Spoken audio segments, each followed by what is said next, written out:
Okay, so my first question is, for people who know absolutely nothing about The Secret, what can you give the audience a brief explanation of what it is and what the lore behind it is? Oh, well, for those who don't know what The Secret is, it's a treasure hunt book that was published by Bantam, created by Byron Preiss and a number of other people on his team, and it was put out late '81, early '82, I believe, and it's a book, a tale, so to speak, of these mythical fair folk and their origins and why they came to the new country and why they buried their treasures here. And there are actual buried treasures in 12 different cities. Three of them have been found. There's one here in Milwaukee, supposedly. And in the book, it gives you all the clues that you need to find and locate the burial spot for these fair folk treasure casks. How long have you been studying the book for? I've been studying the book probably too long. I started picking it up in the early 2010s era, and I've been on it for over 10 years now. I know. I've done a full podcast on it. Pretty influential and active in the online scene. Um, it's been a long, long road. Why do you think the author created The Secret? I think Byron Preiss created The Secret because it was something he had in his head that he wanted to do. Since he died, we haven't really been able to get that much information on him, only through his friends. And he was a person who really loved helping kids. He loved helping kids read. He had a number of comic books that comic books and other books put out specifically geared towards helping people learn how to read and keeping them off drugs and keeping them in school. Byron Preiss was the first person to do a CD-ROM. He was the first person to use celebrity actors for voicing children's stories. So he had all kinds of ideas. He was a pioneer in video games early on. And he had a lot of really interesting and fun ideas. And I think this is just one of them that he had been working on in his head. I don't know where he drew the inspiration from. Maybe from the 1970s Hunt Masquerade, which was very big over in the UK. But nobody really knows why he did it. We only know the follow through of how he did it, or some of the follow through of how he did it. Could you explain just a little bit how the riddles and artwork within the book, how do they work together in finding the cask? What are some of like just the things that help aid in? Sure. So the way the puzzle works is the book contains 12 images and 12 verses, along with some origin stories, a few maps, a few other things. But the important thing that people focus on are the images and the verses. And the instructions tell you that you match up one verse with one image, and those two together will lead you to the cask. And how they do that is there are hidden things inside the images that you will actually see on the ground when you're out looking in the right spot. Sort of like Highlights Magazine used to do the hidden picture puzzles, something like that. So you'll kind of find things like the lion over to my right over there. The face of the lion is in the image. City Hall, Milwaukee City Hall is in the image. And then you have verse clues like view the 3 stories of Mitchell, which could be any number of things. It could be Mitchell Hall down the block. It could be the Mitchell Mansion on 10th and Wisconsin. It could be the Mitchell Domes, which are 3 stories of their own and have a view monument, a little wordplay. So there's a number of things that it could be. The Juneau statue in Juneau Park down at the end of Wells Street, there's an image match in the bust, or the relief on the side of the statue that corresponds to a line cast in copper, which is it's a bronze relief on the side of the statue. So the way it works is as you go along your path, you're kind of pairing up these things you see in person along with the verse instructions that get you there. And as you follow them through, it should take you to the exact spot where you need to be. All right, awesome. That just went right into my next question was, what do we know about the cask that is presumably buried right here in Milwaukee? I mean, you pretty much already answered that. So Yeah, the cask that's buried here in Milwaukee, we feel is right here in Lake Park. A lot of things lead to this location. There's a lot of image matches here. There's a lot of things that kind of point to it being in this park, this Frederick Law Olmsted Park. There is a connection that we have to adhere to in all of these puzzles, which is the immigration connection. So at the site of the treasure ground, there will be some kind of immigration connection. The immigration origin for this city is, of course, Germany. And the connection to Lake Park here is that I guess you could call him the grandfather of the park system, Christian Wall, was very influential in saving this park, and he was influential in getting a lot of park. He was influential in a lot of the park system here in Milwaukee. Cut. This is where Gerdo would be able to. You don't have to cut. I'm just saying. This is where Gerdo would be able to come in and offer more on the history of the parks with Christian Wall and that. Okay. So I'll pick up again. So we have this German connection to Lake Park, being that Christian Wall is a German immigrant. So that's our connection to this park. There's seemingly no other German connections here. We couldn't find one with General Walcott. We couldn't find one with these lions, the lighthouse, anything else. But Christian Wall did have a bust of his head over by the bistro, which has been moved now. And the street right over there behind us is Wall Avenue, of course. How many casks are there, and how many have already been found? What is the 13th cask? So there are 12 original casks buried in the game. 3 have been found. One was found, the first one in Chicago by Rob Robel and Eric Gasorowski and their friend Dave. That was unearthed in 1983, I believe. And then fast forward to 2004, Brian Zinn and Andy Abrams unearthed the cask in the Cleveland Cultural Gardens in 2004, and that was documented in the Cleveland Plain Dealer, if you want to look that up. And then just recently, 2019, the end of 2019, beginning of 2020, another find was reported in Boston, where Jason Krupat and his family were very studious in letting the construction workers tearing up a certain park know that there might be treasure buried there, and they indeed found it. What are the casks? What are they made of? And oh, wait. I gotta continue. You're still going? Okay, sorry. So we don't know how many actual casks are in existence, but there are 12 buried. Some of the creators of the book were given casks as a present at the completion of the book. The original cask that was made by Joe Ellen Trilling,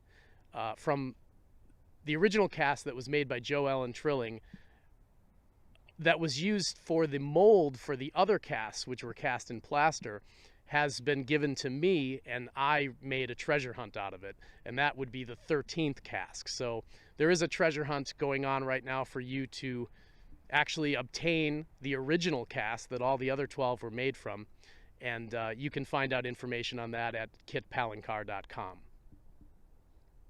And the next question is, what are the casks? What are they made of, and what do they look like? Well, it'd help to have the visual for this one, wouldn't it?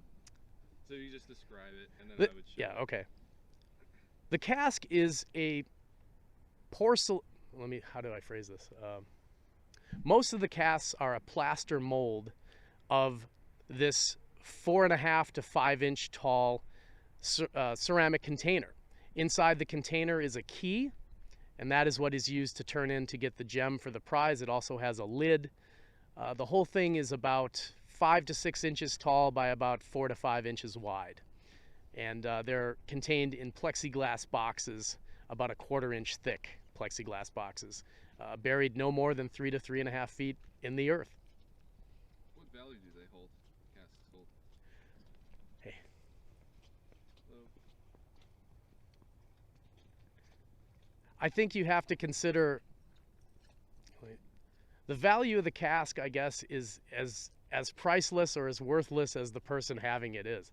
I don't know that there's been a price put on any one of them. The only intact cask that still exists besides the 13th tribute cask that I know of is Rob Robel's cask. And I don't think anybody's ever gotten appraisal or anything on them. I don't know what they're worth value-wise, but certainly to people who follow the hunt, they're priceless artifacts. When did Byron's book really spark in popularity? The Secret sparked in popularity most recently with the explosion of media from shows like Expedition Unknown and documentaries from James Renner, and the documentary from James Renner, and a lot of online frenzy that's been going on sparked from those things. It was mainly an underground thing all the way up to about 2004 when Brian Zinn and Andy found their casts, and then there was a slight increase in popularity there, but nothing like what's happened in the last 3 or 4 years. Who would you say are some of the most active people within the community for people starting out? Who are like the main people that people could come in contact with? You're going to run into a lot of characters on the scene. Certainly myself, Brian, Andy. There's a guy named Mark. There's a guy named Will House down in Houston who's also pretty active. Matt Sparks out in San Francisco. George Ward down in Florida runs a group. There's a wiki page. Rob Robel, the Chicago Finder, is certainly active, and some of the creators of the book are certainly active in the scene still. Ben Asen has been known to comment on things from time to time. Joe Ellen Trilling is out there. But mainly you're going to run into people who are kind of putting out the media. People like George, myself, Will House. Christopher Preacher is another, he's kind of our historian, has a lot of information. But Quest for Treasure, if it's still up, there's some other websites, The 12, a few others. There's a Reddit forum. So there's a lot of online stuff, and you'll kind of run into this. You'll notice the same sort of characters commenting on the posts, and those are the well-known figures, so to speak. I've dropped out of it quite a bit for the last year, but obviously I'm here talking to you. All right, this one's my next question's kind of long. So with the recent holiday live stream you did with the artist and many other people of the community, where did the treasure hunt really land in terms of where the hunt is headed? Is it almost over? Much more to go? What was that kind of like? So the most recent live stream that I did, I do a holiday live stream. It's kind of an annual thing. Once every year around Thanksgiving, I round up all the troops, so to speak. Brian, Andy, Rob, Will House, Ben, Joe Ellen, even John Palancar joined us. Kit Palancar as well, my co-creator in the 13th. And we all get together. It's sort of like a big office party, and we kind of discuss what's been going on throughout the year. We talk a little bit about The Secret. This year we had John Palancar on, and he was gracious enough to talk to us a bit. And by his own words, you know, he said that probably some of these will never be found. I don't think the hunt will ever end, because I think people will continually be looking for things even if they're not there. So some of those that might have been dug up by a construction worker one time or just destroyed in some kind of remodel, people will still continue to look for those, even though they're long gone. So I think this thing will go on as long as there's interest in people who love solving treasure hunts. Right.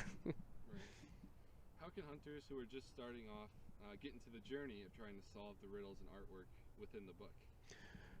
Well, it's a little complicated. The first thing you have to try to do is locate an original book. If you can't locate an original book, you'll have to talk to someone online who does have an original book, and you'll want to get some of the updated high-quality versions of the paintings, at least the ones that exist. The reprinting of the book was in such shoddy, terrible quality that it's very hard to actually complete any of the puzzle by using the images in that repress of the book. You really need to find an original, or you need to get the Oracle version and then download the pictures. That's where you got to start. You got to get the book. Then you have to read years and years of information of other people's work to find out what's already been discussed, talked about, dug, and all that stuff. Then you have to try and wrap your head around a puzzle that was made in 1981. Of course, a lot of changes happened in 40 years, so a lot of the things that you're looking for may not have been there in 81. So you have to get rooted in history of the city. You know, I had to learn about the founders of Milwaukee. Are we good? Yeah. I had to learn about the founders of Milwaukee, Kilburn, Walker, and Juneau, to dissect some of the riddle here. And then I had to follow along 1981 history all throughout the city. What was here? What wasn't? Did this sign exist? Was this the name of this thing in 1981 or not? So there's a lot of history that you have to go through too. But it is a fun puzzle. There are times when I've stayed up 16 hours straight working on things, theories and writing content. And, you know, the podcast took up a good year of my life, just trying to get all of the content that I had gathered put out there in some kind of format. It's a lot to take in. It's a big undertaking. Don't take it on as just a small hobby. It'll frustrate you. Is there anyone, this is kind of off topic here, but is there anyone that you have worked with the parks in trying to get permits or having the parks allow you or the hunters to dig? Sure. So one of the things that has come up in recent history is the fact that a lot of the park systems do not want people digging holes in their parks. Some of the park systems are very gracious. San Francisco has dedicated a whole section of their park rangers, and they call them treasure rangers, and they'll actually help you go out and try and find the cask that's suspected to be buried in San Francisco. I think you pay a small fee, and that covers the time of the treasure rangers and the equipment and everything, and they'll actually dig the hole for you if you want them to. Now, other sites are not so amenable to this. Milwaukee being one of them. I know there's been a park ranger that's been trying to contact me for a while on the Outer Banks about some digging that's been going on out there. They're pretty unhappy with that. Milwaukee Parks is outwardly hostile towards people who want to dig in this park. There is a permitting system, and I've been through it. You can get a right of entry permit to come in and extract this from the park if you believe you know where it is, but it is costly. And at the end of the day, you don't get to keep the casks. The Milwaukee Park System demands that they keep it. So there's a lot of roadblocks in place that weren't there in 1981. And in John Palancar's words, I think if Byron were still alive, he'd maybe be getting into some trouble because he says he thinks he would be egging people on to go dig. But yeah, so in San Francisco, they're very friendly towards it. Other cities, not so much. The Fountain of Youth in St. Augustine, Florida, where one of the casks is supposedly buried, they're somewhat open to people coming in and exploring. John, the owner of Fountain of Youth, kind of wants it found so that there's no more unauthorized digging. And that seems to be the big problem in a lot of these areas is people will come and dig holes. There's many holes in this park that were dug and just left open, not filled in. Before any of this drama went down, I probably dug 30 or 40 holes in this park, but we always filled them in. So there was, you have to be respectful, and the disrespectful people is what's sort of caused this to happen. And that was pretty much all my questions. So if you think there's anything that I may have missed that might be worth covering to help the story. Yeah. Are you going to go through the verse? Or are you just going to leave it kind of vague? I might just kind of show the verse, and then while you're talking about it. So let me give you a little bit of this on the verse. Sure. And I'm going to use my phone, so okay. Since it'll be a voiceover, I got to find the verse. So I'm going to go through these verse lines, and I'll just give you a little bit of a sort of a synopsis. Quick elevator speech on each line, so to speak. View the three stories of Mitchell. Of course, we discussed earlier that this could be the Mitchell Mansion, it could be Mitchell Hall here down on Kenwood, and it could be the Mitchell Domes. As you walk the beating of the world, the second line, there was a Japanese hint referring to look for drum in the dictionary to solve this one. At a distance in time, we had solved this as Second or Second Street. From three who live there. Again, this could be the three beer barons. This could be Walker, Juneau, and Kilbourne. This could be the three Mitchell brothers who may have lived in Mitchell Hall while they went to school there. At a distance in space, we solved this as light, but we couldn't find a way to apply it. From woman with harpsichord, this was solved as a self-portrait of a woman named Marietta Robusti. And of course, we know Marietta is the street that is 1 block away from Lake Park as you come down Kenwood from Mitchell Hall. Silently playing could be a reference to the picture. It also could be a reference to the golf course at Lake Park when you enter. Step on nature, that was solved as stepping on the oak leaf trail, which at the time was called the 76 trail, but the oak leaf was always the symbol on the signs to represent that. Cast in copper, as we said before, would be the bust of Juno, or would be the relief on the Juno statue, or some people feel it's Lincoln Memorial Drive, as that's cast in the back of a penny. Some people feel it would be Lincoln Memorial Drive, as the Lincoln Memorial is cast on the back of a 1 cent. Boy, I suck today. Cast in copper was also referred to as Lincoln Memorial Drive, being that the copper penny has the Lincoln Memorial cast on the back of it. Ascend the 92 steps. Of course, we know that the grand staircase at Lake Park has 92 steps exactly.